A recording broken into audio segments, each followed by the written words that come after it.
You're listening to the N2K Space Network.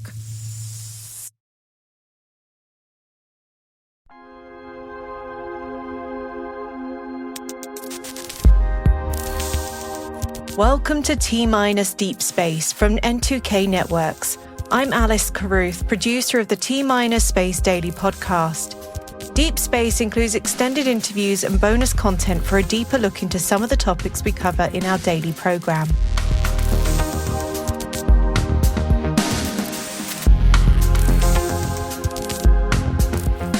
In the week that India's space research organisation landed the Chandrayaan-3 spacecraft on the moon, we're taking a look at the country's growing commercial space industry. The Indian space industry is currently valued at around $8 billion and is projected to be worth over 10 times that amount by 2040. One of the companies leading that boom is Dhruva Space. I spoke with CEO and co-founder Sanjay Nekkanti about the origins of his company. Dhruva Space was an idea, I would say, that was thought during my college days. I started building satellites when I was 19 years old. One fine day after the success of the first Chandrayaan mission, there was a scientist from ISRO who had come to our university and said we as students could actually build satellites. For me, I wasn't really sure if that is really possible, right? I have this unusual hobby, which is being a ham radio operator. One of the early satellites that students were building were all based on amateur radio communications. So my university team requested, if I could be part of the satellite mission and be part of the whole program. And that really got me into building satellites. And, 2 years down the line, we were able to realize a satellite. And I was thinking that, we're a country with 1 billion people in India, but there's not a single private company that exists to serve the global market. So that was definitely the tipping point or the inspirational point for me to think about starting a private space company in India. So you just mentioned it, that it's new to India, this idea of private space. Can you talk us through how that kind of came about and how difficult it has been for you to sort of disrupt the market, so to speak? India, and especially the Indian Space Research Organization, has done a lot of amazing things in space, right? Like we've gone to the moon, we've gone to Mars. We have one of the most reliable launch vehicle programs in the world. I think notable of them is we have flown more than 350 foreign satellites on the Indian launch vehicle. So over the last 30 to 40 years, the Indian Space Research Organization has nurtured an ecosystem of small and medium scale companies that have been building small components for the Indian space program. But majority of these guys have remained building those small building blocks, but important blocks for the Indian space program. But they never graduated from that phase to building like a full spacecraft or a full launch vehicle, or even doing operations. So largely, when we spoke about private space, there was definitely a wall that is this possible, right? As I just mentioned, when I as a student was building a satellite, that wall also existed for me, that can we as students build satellites? So it definitely took a lot of effort to break that barrier. But I would say the initiatives taken by the Indian government to promote entrepreneurship in general and bring in the startup culture has been like a major breakthrough in some of these endeavors seeing light of the day. Because in the early phase, like between 2012 and like say 2016, our audience would there was no audience to speak. Like if I would go to a private company and say, hey, you're buying satellite data from other countries, would you be interested in having your own space asset? People would be like, I don't think this is possible in India. Versus today, where companies really want to have their own space assets. I think we've come a long way. The timing is fine, a decade to get here. But to be very honest, I think the changes have happened only in the last couple of years, and the growth that is being seen, especially in India, has been exponential and not like slow growth. So it's fine. It's fun.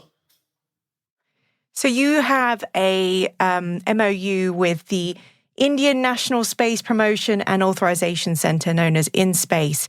How much is that private-public partnership important to Dhruva Space? See, InSpace is a new body that is trying to enable private space endeavors in India. So, they're acting as a bridge, not just between government and private companies, but also in a lot of cases trying to enable the companies to also get customers, not just within India, but also outside of India. So they have a huge responsibility to make this ecosystem grow and thrive. For us, I would say the support that they have extended in the last since their formation is very close to my heart. I would say because they have truly lived up to what they have been created for. They have helped us at every on our every mission to space, right? Like we have gone to space less than 3 times in a year, and at every stage in space was instrumental in solving some of the hurdles that we had faced, whether it is in terms of coordinating with different agencies to get permissions, or it could be in the form of getting access to test facilities. In certain cases, also getting access to expertise from ISRO scientists.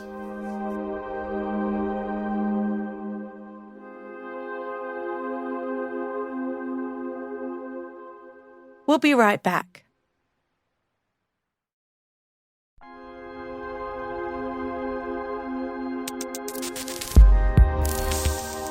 So you mentioned that you've been to space a couple of times. Can you talk us through the missions that Dhruva Space has already been part of? Sure. So our first mission happened on the 30th of June 2022. We tested a CubeSat separation system in this particular mission. For us, this was like our first mission to space. So we were all very nervous because all the components of this particular contraption were designed, developed, manufactured in India, and it had to perform. And yeah, it did its job. Its function was to, hold a dummy spacecraft and deploy it at a particular time. Because this was like a dummy spacecraft, we didn't launch it into space, but it was sticking out of the deployer, not creating like a debris. So then our next mission happened on the 26th of November 2022, where we used the same separation system to deploy two satellites called the Thibault 1 and 2. These two satellites are Dhruva's first two satellites, also India's first two privately built satellites authorized by the government of India. And we just completed close to 7,000 orbits, of these two satellites. And the beauty of the second mission is again the same, which is every component of the spacecraft has been designed, developed, manufactured in India, launched on the Indian launch vehicle using a separation system that is also built by us. So where I'm getting with this whole idea of doing everything by ourselves is that if we want to make space accessible to people, or if we want to make the ambitions of several organizations to have their missions in the orders of tens, hundreds, or thousands of satellites, we should be able to serve that market. And hence, we've been trying to build as many technologies as possible within the company. And we've been successful on the first and second mission. The third mission was slightly different. So this flew in April of 2023, where we tested two more variants of the separation systems, which can hold larger size satellites. One very interesting part about this mission is the deployers, or which are also called as the separation systems, were meant to hold payloads for extended durations. So, meaning, if I want the same deployer to take a mission to a lunar orbit or a Martian orbit, this is like a small step for us that, we should be able to hold the satellites for a couple of days and then make the deployment happen. So, we were able to test all these functionalities. So, the last 1 year has been, super fun doing these three missions in a record time. Incredible to get them turned around in such a short space of time. Now, you mentioned quickly about partnerships of working with other Indian companies so that you've got a sovereign capability in the country. How much are you working with companies like Skyroot, for example, that we know of here in the US? There are several new space startups in India. Skyroot is one of them. Agnikul is one of them. Both of them are launch vehicle companies. With Skyroot, we have already purchased a launch slot on their launch vehicle. So in the future, we will be flying a payload on one of the Skyroot launch vehicles. With respect to other companies in the ecosystem, we have companies like Pixel, which are looking at deploying a constellation of satellites. We have companies like Digantra, which is doing space situational awareness. We have companies like Bellatrix, which are building propulsion systems. So, in fact, we are in talks with all the companies. We believe that we have a lot to gain from each other. So we are trying to work together to solve our own requirements, at the same time also see how we can meet global demands from India as an ecosystem together.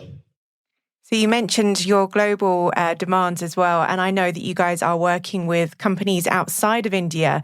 Can you talk us through some of the partnerships that you are working on with Cyberspace, for example? Yes. So with Sidus, we've been contemplating the idea of utilizing each other's capabilities to serve different markets. One of the things that we are also really well known for is the space qualified solar panels. So we're looking at the possibilities of how we could have our solar panels as part of the LizzieSat program of cyberspace.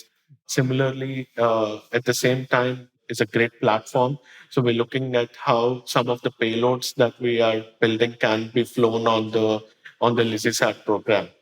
And I think Sidus has a pretty exciting launch period coming up in the next couple of months. I think one of the other partnerships that I would like to talk about is what we're doing with Kines from France. Kines has ambitions to deploy a constellation of satellites and provide IoT services. Before that, it's like a dream come true.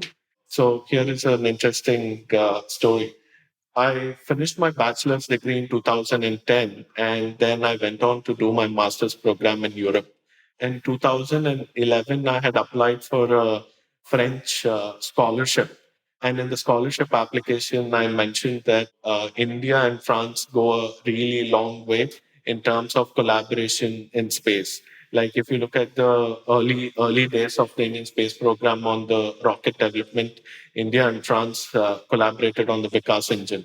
And I mentioned about it, and I said, after I finished my master's program, I would go back to my country and look at building relationships between India and French companies to build technologies together or space-based solutions together to serve the global market. And this Kines partnership is a realization of that dream, I would say, wherein Dhruva will be building a satellite on which we'll be flying a payload from Kenes, which is the French National Space Agency, and it will be part of the Kines constellation. And together, we'll be serving clients worldwide. So that's a super exciting partnership. And what about Dhruva Space? What's coming up for you in the next coming months and years? I think we are very excited to have our nanosatellites flying later next year. So we're building, so we have the P30 platform, which is a nanosatellite platform that can be utilized for Earth observation and communication applications. We have potentially about 8 missions that will fly within the next 18 to 24 months. So it's like pretty busy for us with the P30 platform coming up. In addition to that, I think, we have licensed the IMS platform from the Indian Space Research Organization. I think between 24 and 36 months, we will also be having our 100 kilogram class platform going up into space. What do you think about India's space ambitions coming up in the next few years? I can't complain. I think we're all very, very, very excited to be part of ISRO's ambitions. I think there will be a lot of opportunity for private companies like us to support some of those ambitions in the future. What an incredible story you have, Sanjay. I hope you'll come back onto T- in the future and tell us more about what's going on with Dhruva Space. But thank you so much for joining me today. Thank you, Alice. Thank you very much for having me on the T- show. And I look forward to sharing more updates as we explore space from India.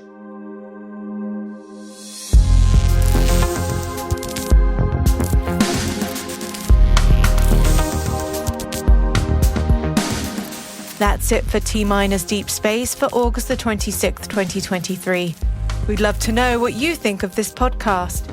You can email us at space@n2k.com or submit the survey in the show notes. Your feedback ensures we deliver the information that keeps you a step ahead in the rapidly changing space industry. This episode was mixed by Elliot Peltzman and Trey Hester, with original music and sound design by Elliot Peltzman. Our executive producer is Brandon Carr.